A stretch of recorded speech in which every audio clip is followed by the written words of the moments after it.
ये कहावत तो आपने सुनी ही होगी, पसीने की स्याही से जो लिखते हैं इरादों को, उनके मुकद्दर के पन्ने कभी कोरे नहीं होते। यह कहावत भारत के वैज्ञानिकों के साहस और उनकी अदम्य इच्छा शक्ति को पूरी तरह से परिभाषित करती है। दशकों की मेहनत और असफलताओं से सबक लेते हुए भारतीय वैज्ञानिक अब सफलता की नई ऊंचाइयों को छू रहे हैं। कावेरी इंजन। भारत की नई उड़ान नए साल के आरंभ के साथ ही भारत की DRDO defence research and development organisation ने ऐसी खबर दी है जिसने पूरी दुनिया का ध्यान आकर्षित किया है। हाल ही में रूस के इल्यूशन A-76 विमान में भारत द्वारा विकसित कावेरी इंजन की फ्लाइट टेस्टिंग शुरू हो चुकी है। यह विमान 4 इंजनों से लैस है, जिसमें से एक इंजन को हटाकर कावेरी इंजन लगाया गया है। इस परीक्षण का उद्देश्य यह है कि 40,000 फीट की ऊंचाई पर यह इंजन कितनी कुशलता से प्रदर्शन करता है। यह एक ऐतिहासिक उपलब्धि है क्योंकि इससे पहले भारतीय इंजन निर्माण के क्षेत्र में इतनी बड़ी सफलता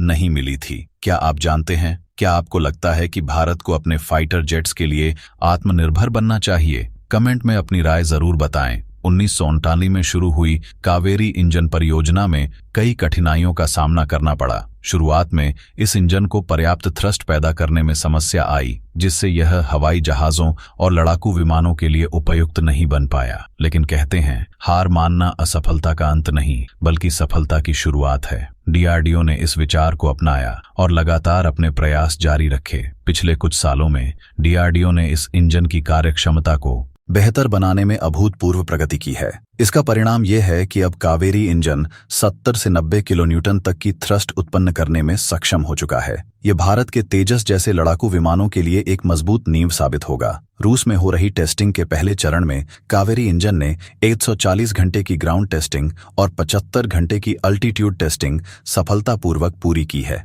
अब दूसरे चरण में 70 घंटे की फ्लाइट टेस्टिंग हो रही है। यह टेस्टिंग लगभग 1 महीने तक चलेगी, जिसमें इंजन को उच्च तापमान और अधिक ऊंचाई पर परखा जाएगा। एक सवाल आपके लिए, क्या कावेरी इंजन भारत को डिफेंस टेक्नोलॉजी में आत्मनिर्भर बना सकता है? क्या इस सफलता से भारत अन्य देशों पर अपनी निर्भरता कम कर पाएगा? कमेंट करके जरूर बताएं। अंतर्राष्ट्रीय परिप्रेक्ष्य। चीन बनाम भारत। जहां भारत कावेरी इंजन की टेस्टिंग में आगे बढ़ रहा है, वहीं चीन, जिसने अपनी सेना पर पिछले 1 दशक में $200 बिलियन से अधिक खर्च किए हैं, अभी भी अपने लड़ाकू विमानों के लिए उपयुक्त इंजन विकसित करने में असफल है। चीन को रूस के इंजनों पर निर्भर रहना पड़ता है या फिर चोरी की गई तकनीक का इस्तेमाल करना पड़ता है। इससे यह स्पष्ट होता है कि भारत ने अपने वैज्ञानिक कौशल और आत्मनिर्भरता के प्रतिबद्धता के कारण इस क्षेत्र में एक अलग पहचान बनाई है। कावेरी इंजन एमका प्रोजेक्ट के लिए एक नींव है, लेकिन इसके लिए